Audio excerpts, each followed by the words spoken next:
The colony world was small, gray, and quiet. The kind of place most star maps barely bothered to name. From space, it looked like a dusty stone floating in darkness, scratched with thin lines of mining roads and dotted with metal shelters that shone under the pale sun. Nothing about it looked important. Nothing about it looked worth fighting for. But for the few thousand humans who lived there, it was home. Every morning the settlement woke before sunrise. Cold air slid between the rows of prefabricated housing blocks. The buildings were all the same shape and color, square, dull silver, with narrow windows and thick doors to keep the dust out. When the wind blew, red sand scraped against the walls with a soft hissing sound, like the planet itself was whispering. Lights turned on one by one. Workers put on heavy boots and gray uniforms. Machines started humming. Cargo trucks rolled slowly toward the mines at the edge of the settlement. Everything followed a schedule. Everything followed rules. Rules were very important here. Large metal towers stood around the colony, each one carrying cameras and scanners. Small drones floated in the sky like lazy insects, watching, recording, never sleeping. At the center of the settlement was a tall communications mast that blinked with blue lights. It connected the colony to the wider galaxy, to trade routes, supply ships, and most importantly, to the government that controlled this region of space. The humans didn't control it. They were only allowed to live here. That was the difference. Years ago, when humans first began traveling beyond their own solar system, they met older, stronger civilizations. Those civilizations had rules of their own. Humans were labeled a probationary species. It meant they could settle and work, but they did not have full rights. They were watched carefully, like children who might break something. The official explanation said it was for stability and safety. Most people just called it occupation. Armed patrol ships sometimes passed overhead. Officers in dark uniforms inspected shipments. Curfews were announced every night through loudspeakers. No one argued loudly anymore. People had learned that arguing only made things worse. Still, life continued. Children still laughed. Families still ate together. Birthdays were still celebrated with small cakes made from powdered rations. Even in hard places, life found ways to feel normal. In one of the housing blocks near the outer wall lived the Mercer family. The apartment was small, 2 rooms, a tiny kitchen, and a narrow window that looked toward the mines. The paint on the walls had started to peel, and the heater made strange clicking sounds, but it was clean and warm. Elias Mercer liked to wake up early. He was 8 years old, thin and restless, with messy dark hair that never stayed flat no matter how much his mother tried to comb it. He had bright eyes that were always moving, always curious, always searching for something new. While his parents slept, he would press his face to the window and watch the sky slowly turn from black to purple to pale gold. He liked to count the drones. 1, 2, 3, he would whisper, following their slow movements. To him, they weren't scary. They were just part of the sky, like birds. His mother, Lila, worked in the food storage center, checking shipments and recording numbers all day. His father, Daniel, repaired mining equipment. Both of them were tired most of the time, their hands rough and their backs sore, but they tried not to show it when Elias was around. They wanted him to feel like a normal child. Finish your breakfast, Lila would say every morning, sliding a metal bowl across the table. It tastes like sand. Elias would complain. Everything tastes like sand here. Daniel would reply with a tired smile. You'll get used to it. Elias never really got used to it. He preferred exploring. The colony didn't have parks or trees or rivers. It had scrap piles, storage yards, and long metal corridors between buildings. But to him, those places were adventures. A broken loader became a spaceship. A pile of cables became a jungle. Every corner hid something interesting. He asked too many questions. Why can't we go outside the wall? Why do the officers wear different badges? Why are there cameras everywhere? Sometimes his parents answered. Sometimes they just said, that's just how things are, Eli. He didn't like that answer. It didn't explain anything. On that particular morning, the air felt colder than usual. Frost clung to the edges of the window. Elias rubbed a circle in the fogged glass and watched the mining trucks crawl toward the horizon, like slow beetles. His father was already getting ready for work, pulling on gloves. Stay near the housing blocks today, Daniel said. There's going to be inspections. What's an inspection? Elias asked. Boring stuff, his mother said quickly. People checking machines. Nothing fun. But her voice sounded tight. Inspections always made the adults nervous. After breakfast, Elias put on his old jacket and stepped outside. The ground crunched under his boots, the sky was clear, and the communications mast in the center of the colony blinked steadily, like a giant eye that never closed. He liked that tower. It was the tallest thing he could see. From far away it looked like it touched the stars. He imagined messages racing up and down it, like light traveling through a glass tube. He wondered what the messages said. Maybe they were secret codes. Maybe they were stories from other worlds. Maybe other kids lived out there too. He started walking toward it, kicking small stones along the path. Around him, adults moved quickly, heads down. 2 drones passed overhead with a soft mechanical buzz. A group of officers in dark armor stood near the main square, scanning IDs. Elias barely noticed. he found a small piece of wire near the storage yard and began bending it into shapes as he walked. First a circle, then a crooked star. He liked building things with whatever he found. Broken parts were treasures to him. The closer he got to the communications mast, the quieter it became. Fewer houses, fewer people, just the low hum of machines and the distant clang of metal from the mine's dot. At the base of the tower was a fenced area filled with cables, control boxes, and blinking panels. Warning signs were posted everywhere, in languages Elias couldn't read that to him. It looked like a puzzle. Lights flashing on and off, lines connecting to other lines, sounds clicking in strange patterns. He crouched near the edge of the fence and watched a small service hatch on one of the outer panels wasn't fully closed. It hung open just a little, like a mouth. Curiosity pulled at him. He looked around. No one seemed to be watching. It's just a look, he whispered to himself. He stepped closer, heart beating faster, not from fear, but excitement, like discovering something secret. Behind him, far away, a patrol drone slowly changed direction and began to glide lower, its lens turning toward the small figure near the tower. Elias didn't notice. He was already reaching out his hand, eyes wide with wonder, completely unaware that in this place, even a child's curiosity could be dangerous.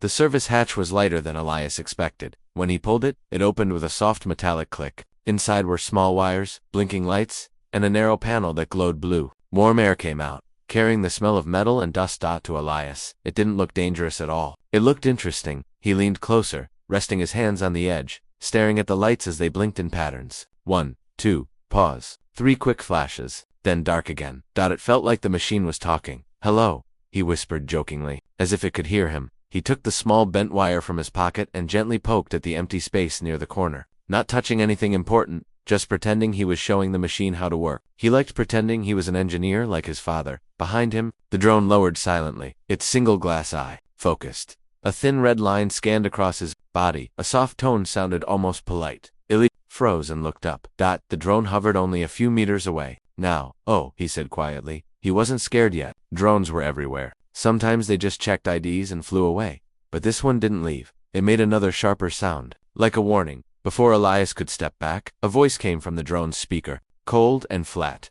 Step away from the restricted panel. Place your hands where they are visible. He quickly raised both hands, confused. I'm not doing anything, he said. I was just looking. The drone repeated the same sentence, word for word. It didn't sound like it understood him. Within seconds, 2 more drones arrived. Then he heard boots on metal. 3 officers in dark gray armor walked toward him from the square. Their helmets covered their faces. Their uniforms had silver symbols that Elias didn't recognize. They didn't look like the local human workers. They looked taller, heavier, more mechanical. One of them grabbed his arm, not very hard but very firmly. What were you doing here? The officer asked. Nothing, Elias said quickly. Just looking. I didn't break it, I promise. The officer didn't reply. He tapped something on a wrist device. The open hatch blinked red. Unauthorized access detected, the device said. It was already open, Elias said. I didn't open it. It was like that. The officers didn't argue or shout. That almost felt worse. They were too calm, too quiet, like they had already decided something. Name one of them, said Elias. Mercer? H8. There was a short pause. The officers looked at each other. Minor? One of them, said. Another replied. Sabotage protocol still applies.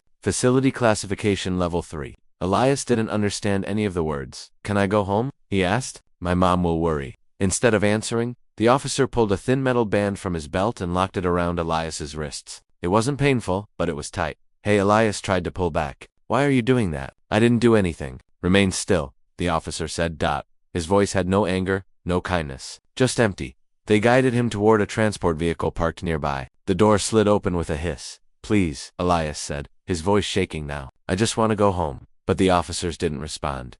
The door closed, the vehicle moved. Inside, the air smelled like oil and plastic. There were no windows, just a small light above him. Elias sat alone on a metal bench, hands locked together, feet barely touching the floor. For the first time, he felt afraid, not the small kind of fear you feel in the dark, heavy fear, the kind that makes your stomach hurt. He tried to remember what his parents said about inspections. They always said, do what they tell you, and everything will be fine. So maybe everything would be fine. Maybe they would just ask questions and let him go. Yes, that must be it. He kept telling himself that. The vehicle stopped after a few minutes. He was taken into a tall building near the center of the colony, one he had never entered before. The walls inside were smooth and white, too clean, too quiet. No windows, just doors. Machines hummed softly somewhere. Behind the walls, they led him into a small room with a table and 2 chairs. A screen glowed on the wall. The officers removed the band but stayed near the door. Sit, one said. Elias sat. His legs swung nervously. Under the chair, a camera above him rotated and focused. The screen on the wall lit up with text and symbols. A synthetic voice began speaking.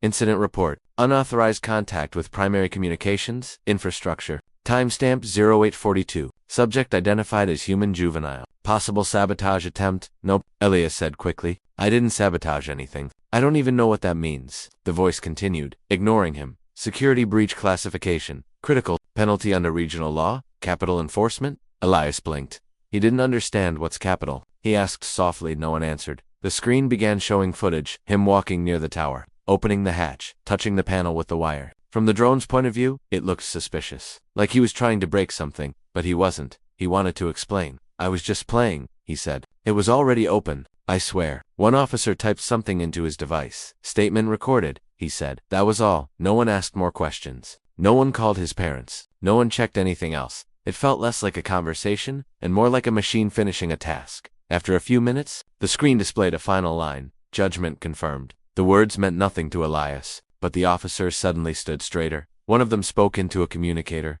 Processing complete. Example authorized. Example. The word hung in the air, strange and cold. Elias didn't like how it sounded. Can I see my mom? He asked quietly. No one replied. Outside the building, life in the colony continued as normal. Workers carried crates. Children ran between buildings. Loudspeakers announced shift changes. Most people didn't know anything was happening. To the system. It was just another report. Another violation. Another correction. Elias was led down a hallway toward the square. The doors opened. Bright sunlight hit his eyes. A small crowd had gathered, confused and whispering. People thought it was just another inspection. Then someone recognized him. That's Daniel's kid, a woman said. Why is he with the officers? Across the square, Lila Mercer stepped out of the food storage building. She saw the uniforms first. Then she saw her son between them. For a second, her brain refused to understand. Then she dropped everything and started running. Her voice cut through the noise. He turned. Relief filled his face. Finally, someone who would fix this. Everything would be okay now. But the officers didn't slow down. They kept walking, their grips tight, their faces hidden, their movements precise and emotionless. Like they weren't escorting a child, like they were just completing a task. The moment Elias was taken, the colony continued as if nothing had happened. Outside, the wind blew red dust across the empty streets. Machines hummed. Trucks moved slowly along the mining paths. Children played near the walls, their laughter echoing faintly. Unaware of the events unfolding at the center of the settlement, but far away from the colony, a single act was about to become something much larger than anyone could imagine. One of the maintenance workers, a wiry man named Heron, had been watching. He had seen what happened to Elias, and he knew it was wrong. Something deep inside him tightened, a mix of anger and fear that he couldn't explain. He had worked on the colony's communication systems for years, fixing broken relays and rerouting faulty signals. He knew how fragile the network was and how dangerous it could be if misused. Heron acted quickly. Using a portable uplink device, he connected to an unsecured channel on the colony's main comms tower. It was risky, highly illegal, but he didn't care. With a few keystrokes, he uploaded the footage of Elias being taken by the officers. He didn't add commentary. He didn't explain. The video itself was enough. He sent it to every trade vessel leaving the colony, every merchant ship passing through the nearby jump gate, and every neutral observation satellite he could access. Minutes later, the footage began to spread. On another mining planet, 2 systems away, a family watched it in disbelief. A young boy clutched his mother's hand. That could have been me, he whispered. On a transport freighter, a crew of human engineers stopped their work and stared at the screen. Their eyes widened as they saw the child, small and frightened, being escorted by officers who seemed more like machines than people. The video traveled faster than anyone expected. Through commercial trade networks, hidden channels, and civilian data streams, it reached every human settlement in that sector. Every colony, every small world where humans lived, received it within hours. And when they saw it, they understood immediately. Elias could have been any child. The rules that allowed such punishment applied to all of them.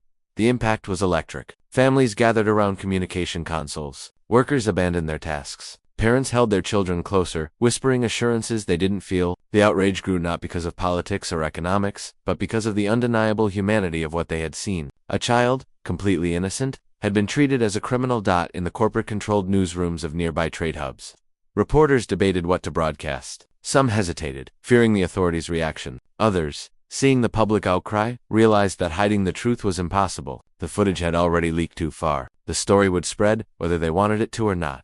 The Galactic Assembly, a body representing dozens of species and governments, received reports. Analysts noted the event, labeling it human juvenile incident. Colony Sector 7-3.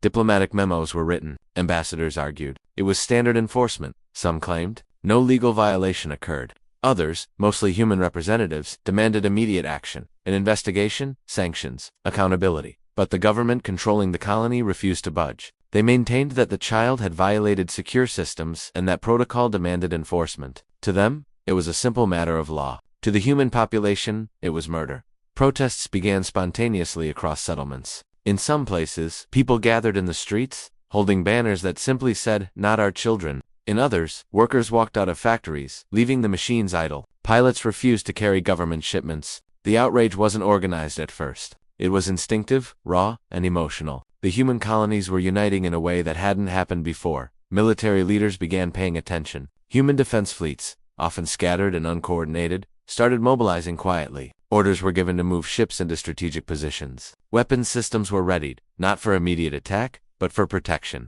Communication lines between fleets were secured. For the first time, there was coordination among colonies that usually operated independently. Even other species began to notice. Observers from neutral worlds reported unusual activity along human-controlled routes. Trade ships were altering their paths. Convoys were being escorted by armed vessels. Analysts speculated about rising tensions, but no one yet understood the trigger. Meanwhile, in the human colonies, families clung to hope that diplomacy might save Elias. They sent messages, petitions, and pleas through official channels. They demanded that the governing authority acknowledge its error. Every transmission met with the same cold response. Protocol was followed. Number apologies would be issued. The sense of injustice spread deeper. Communities started sharing stories of their own experiences with occupation, with unfair laws, and with children who had narrowly escaped punishment. The memory of Elias became symbolic, even before he was gone. He was a child who represented the vulnerability of all human children under this rule. The story was no longer just about one colony. It was about humanity as a whole. Each family that saw the footage felt the same pang of fear and anger. Children were suddenly viewed as not only innocent, but precious, fragile, and threatened by forces that didn't see them as human. Every settlement, from the smallest mining outpost to the bustling cities of human-controlled planets, experienced the same surge of emotion. In the Galactic Assembly, debates intensified. Human representatives demanded immediate attention, citing the footage as evidence of a systemic problem. The ruling species controlling the colony dismissed these claims, saying that their legal framework applied to all species equally. Analysts pointed out that this was a miscalculation. What they saw as a minor disciplinary action was now a spark that could ignite widespread conflict. Trade networks began to react. Smugglers, long accustomed to ignoring authority, began using the footage as leverage. Some offered safe passage to human settlements in exchange for resources. Merchants demanded assurances that human fleets would protect them. The colony's government began to panic. They realized that the event they thought would intimidate humans had instead united them. Messages continued to flow faster than ever. Within hours, almost every human settlement in the nearby star systems had received the footage. Social networks, news channels, and private transmissions carried the story to thousands of individuals. Parents shared it with their children. Teachers showed it to students. Clergy spoke about it in places of worship. The outrage became universal, crossing class, occupation, and planetary lines.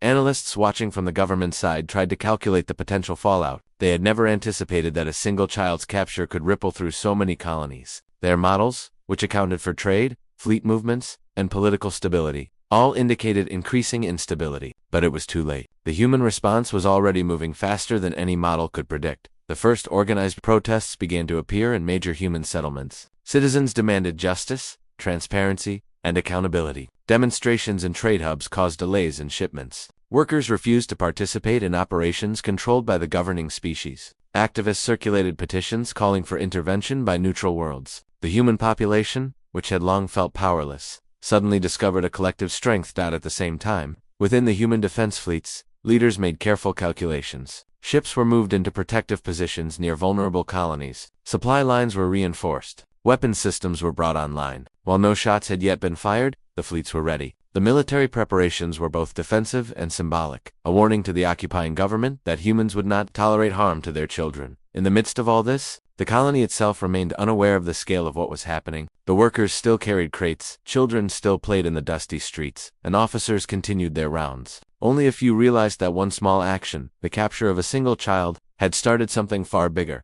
By the end of the day, the footage had traveled across multiple star systems, been seen by thousands of humans, and sparked protests, petitions, and fleet movements. A child's innocence, violated in a single moment, had awakened the collective consciousness of an entire species. The ripple effects would continue to spread, and soon the galaxy would feel the consequences of a decision that had seemed small and ordinary to the officers who made it. Elias's story was no longer about him alone. It was about humanity recognizing its own fragility and strength. It was about a species uniting for the first time across distance and hardship. And it was about a spark, small, human, and tragic, that would soon light a fire no one could contain.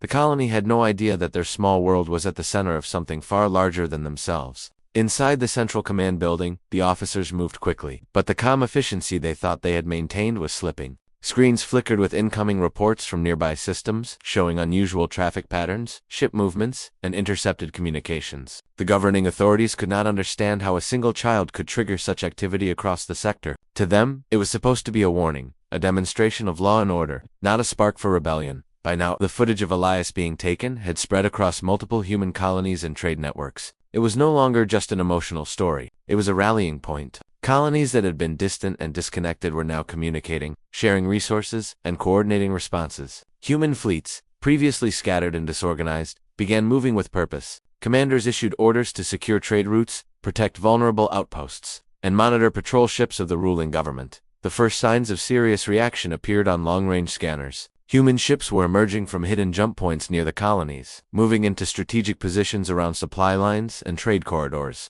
Analysts in the central government watched in disbelief. Calculations that had predicted minor unrest were proving completely wrong. These were not isolated protests. These were coordinated movements, precise and fast. Negotiations began, but they were almost comical in their futility. Government officials tried to contact human representatives to explain, apologize, or demand a halt to the growing unrest. The messages, however, were met with anger, refusal, and repeated demands for accountability. The humans did not want to negotiate. They were no longer asking for fairness. They were demanding that no child should ever suffer the same fate again. The human colonies had united not through politics, but through shared outrage and moral clarity. Meanwhile, in the colony square, Elias had already been executed. The officers had carried out the process with the same cold efficiency they always did, unaware that their actions had already been broadcast across the stars. Families in distant colonies watched the footage, their anger and grief immediate and raw. Parents held their children tighter. Some children wept, imagining the possibility that it could have been them. People spoke in whispers at first, then in louder tones, until protests formed spontaneously in streets across multiple planets. The human fleets now acted with precision. Patrol ships disabled key outposts near human-controlled trade routes. Human defense ships positioned themselves around colonies, creating protective barriers. Supply lines were rerouted, ensuring that no trade vessel controlled by the government could move freely near human settlements. Military planners from both sides tried to anticipate each other, but the human movements were so sudden and coordinated that the government had no time to respond effectively. The moment of escalation arrived with the first shots. A human patrol ship engaged a government platform that threatened one of the colonies. The shots were calculated and limited, aimed to disable rather than destroy. But the message was clear. Humans were no longer passive observers. They were willing to use force to defend themselves and their children. In distant capitals, diplomats and officials scrambled to understand what was happening, but the speed of the escalation left them in chaos. At the same time, human leaders broadcast messages across open channels, appealing to neutral species, trade partners, and independent colonies. They presented the footage of Elias as evidence of systemic abuse and called for immediate recognition of human rights. The broadcasts spread like wildfire, creating an international and interspecies awareness of the injustice. Neutral observers, who had been hesitant to intervene in past disputes, began to take sides, siding with the humans or at least pressuring the government to respond. The conflict escalated not because of ideology or resources, but because of a single moment of cruelty. The execution of a child, which the government had thought would intimidate humans, instead unified them and triggered a response faster than anyone could have predicted. The ripple effect spread from one small colony to multiple systems in minutes, and it became clear that the war had begun. On the ground in distant colonies, ordinary people prepared for the worst. Families stocked supplies. Engineers reinforced habitats. Communication channels were secured. Teachers and parents explained the situation to children, trying to maintain calm, even as fear grew. The human colonies, which had once been isolated and defenseless, now operated like a networked system, with fleets and civilians moving in unison to protect one another.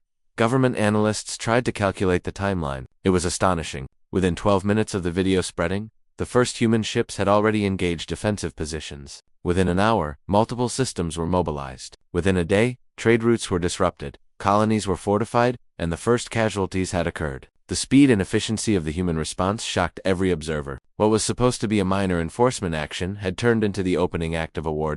In the colony square where it all began, the world appeared unchanged. Workers carried crates, children played in the dust. Machines hummed, but above the colony, communication signals raced across space. Ships moved into position, messages were sent and received. The colony itself had become the spark, invisible yet central, of a conflict that would engulf the galaxy. Historians would later note this moment as the tipping point. The combination of modern communication, emotional outrage, and coordinated defensive planning meant that the war could not be avoided. The execution of a single child, which had seemed like a minor administrative decision to the officers involved, had unleashed forces far beyond anyone's control. The event became the subject of countless reports, analyses, and memorials, marking the day as the start of a war that would change the balance of power across multiple star systems. The humans' collective response was not motivated by politics or conquest. It was motivated by a deep sense of injustice, a desire to protect their own, and a recognition that their children represented more than just the future of their species.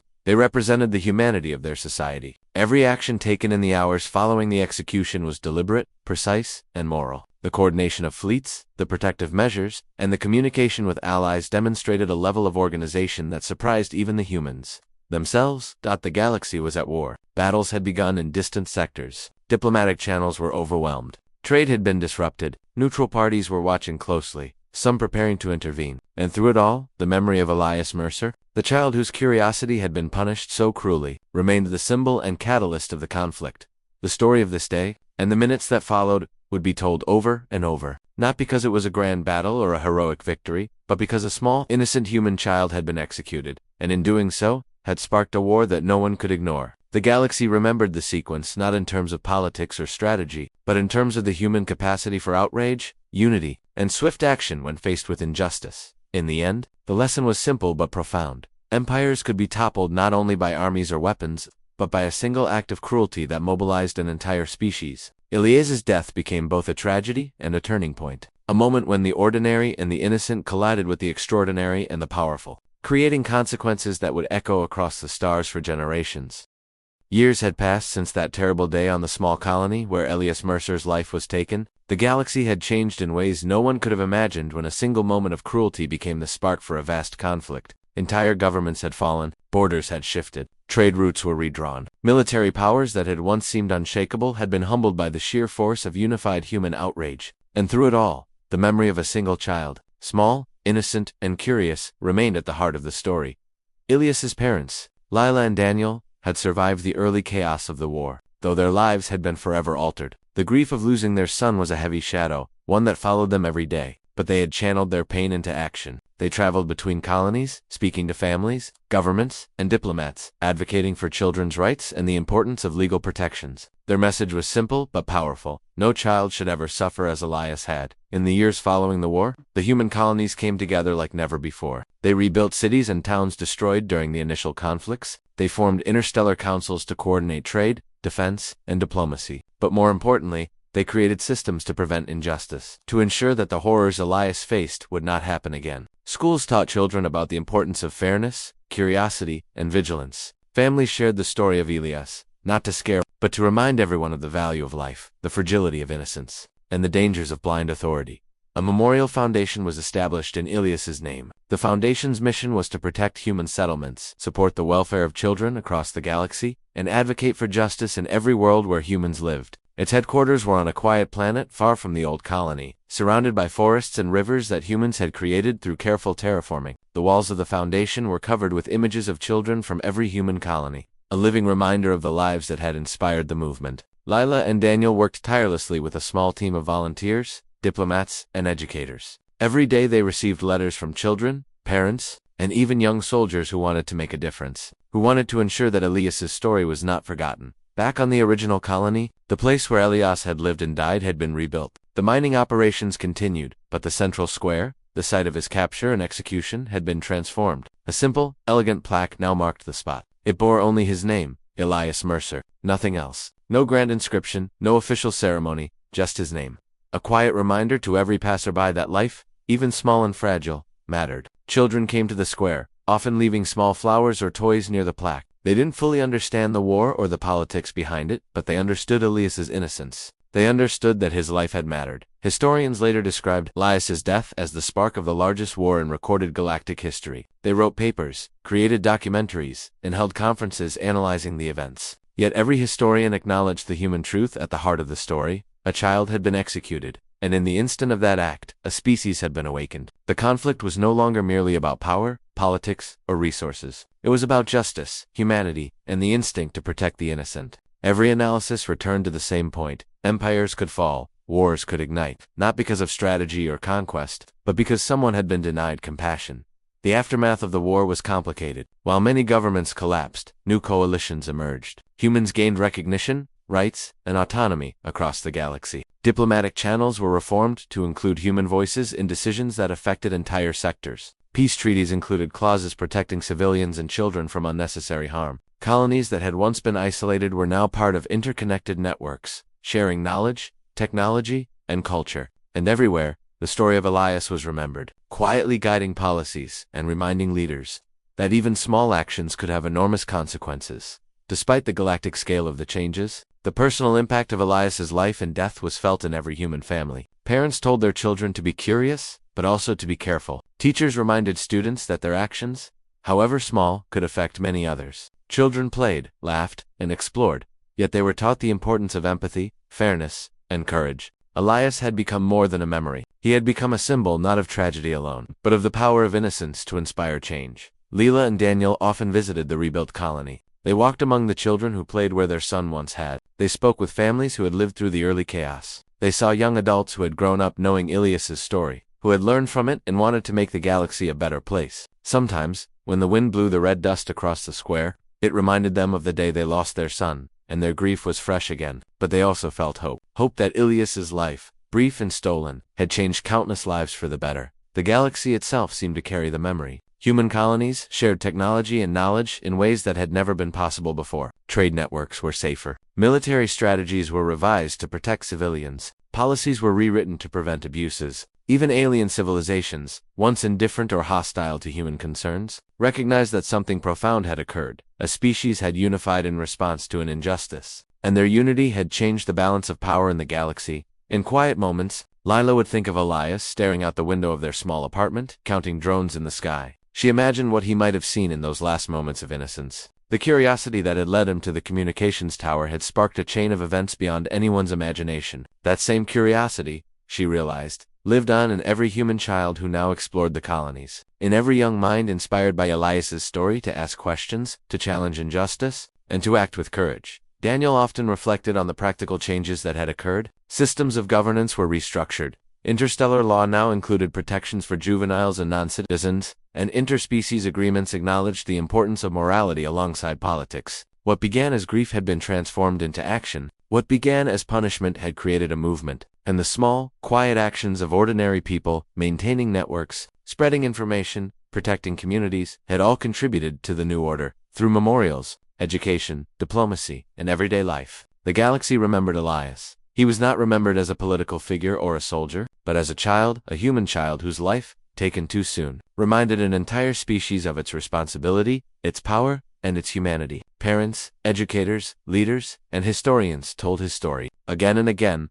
as a warning, a lesson, and a promise, that innocence must be protected, curiosity must be encouraged, and cruelty must never be allowed to go unchecked. And so, in this phase of the story, the galaxy had changed forever. Wars had been fought, empires had fallen, and new governments had emerged. Yet amid all the chaos and transformation, the most important change was simple and human. The world had learned to value the life of a single child. Elias Mercer, who had only wanted to explore and understand, had given more than anyone could imagine. His memory lived in laws, in families, in schools, in memorials, and in the hearts of countless people across star systems. He became a reminder that even the smallest life can create the largest impact, that a single moment of injustice can ignite courage and unity, and that the galaxy, despite its vastness and complexity, is shaped not only by leaders and armies, but by the innocence and humanity of its children. In the end, the memorial plaque in the colony square, the foundation that bore his name, and the stories told in homes and classrooms across the galaxy ensured that Elias Mercer would never be forgotten. He was remembered not as a martyr or a symbol alone, but as a real child who had lived, who had been taken, and who, through the ripple of his life and death, had forever changed the course of history. The galaxy had been at war, yes, but it had also learned a value of empathy, justice, and humanity, lessons carried forward by the memory of one small boy who had once looked out at the sky, counting drones, and dreaming of the worlds beyond.